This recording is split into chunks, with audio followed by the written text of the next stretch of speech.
Coming up on Network Africa, Zimbabwe's new president, Emmerson Mnangagwa, names a host of military figures and Mugabe-era politicians to his new cabinet. And at least 250 Cameroonians returned home from Libya this week.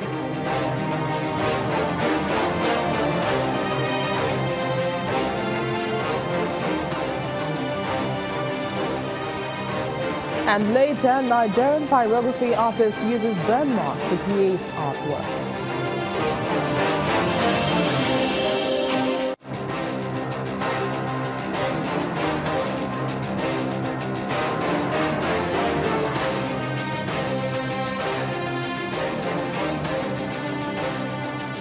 Hello everyone, it's good to have you on the program. I am Bisi Adebayo.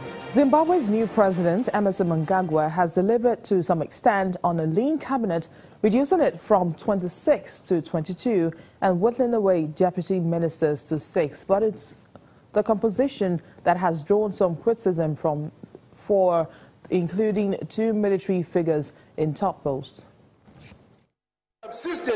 Zimbabwe's new president, Emmerson Mnangagwa, names a host of military figures and Mugabe-era politicians to his new cabinet on Friday, December the 1st, worrying some who had hoped for a clean break with the past. The election of military figures and Mugabe-era politicians that could disappoint Zimbabweans who had been expecting a broad-based government and a break with the past. Amongst them, Patrick Chinamasa was named as finance minister, and that's one of several ministerial positions he occupied on the ousted President Robert Mugabe. Zimbabwe, in the grip of severe foreign currency shortages that have seen banks unable to give customers cash. 2 military figures have also been given top jobs. Major General Sibusiso Moyo becomes foreign minister and Air Marshal Parents Shiri land minister. As soon as we have accomplished our mission.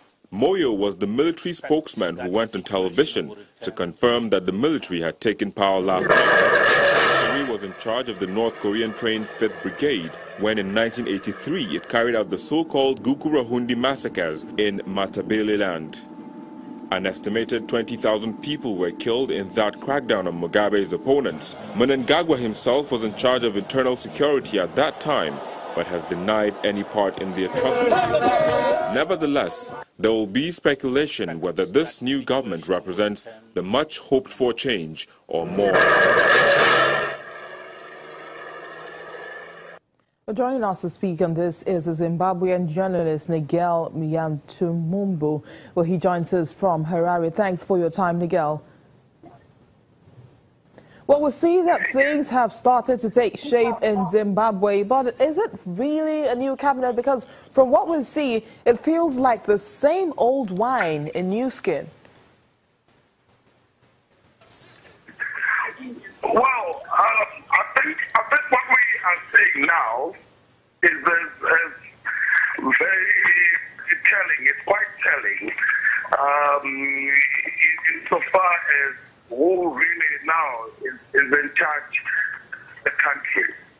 I think what was very clear from the onset was that President Mnangagwa was going to appoint those that were very much loyal to him, some to the extent of sacrificing their political opinions.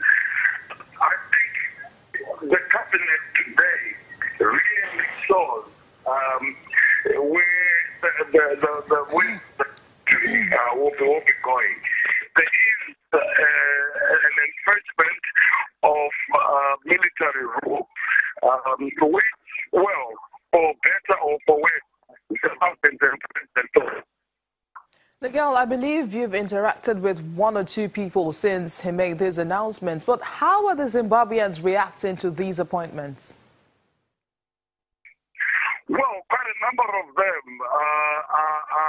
Some are not surprised, but a good number are disappointed, particularly those within the opposition.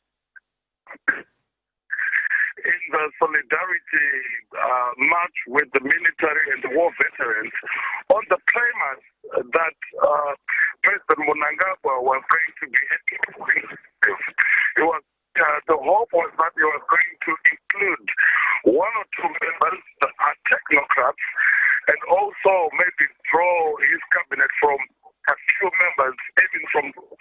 position that would best fit certain positions. And while in the last week, his first maiden speech and the move that he had to assure us that he's going to streamline the cabinet and then so forth were positive. I think the move that he then made, he really just let the cat out of the bag. And it's clear and it's evident that it's just pretty much old wine in new bottles. Well, what do you make of the appointment of the military personnel? Do you agree that it makes it appear like a form of compensation, or was this the plan all along? Yeah, well, we've already with that he might make positive economic reforms, if you like, or this way, reforms that would attract investment.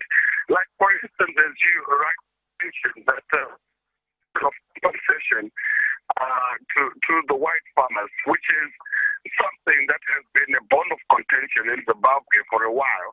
And for him to indicate that his government is prepared to do that, he's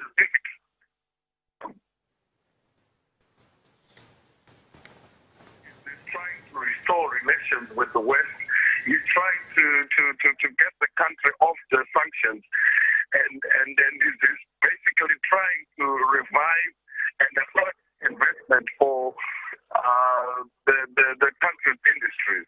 But in terms of the pertinent freedom, I don't think we have moved an inch. I think it will remain largely as it was. Yes, we're still giving him a chance, but his cabinet does not inspire confidence to say this. Zimbabwean journalist Nigel Yamutumbu, thanks for joining us on the program.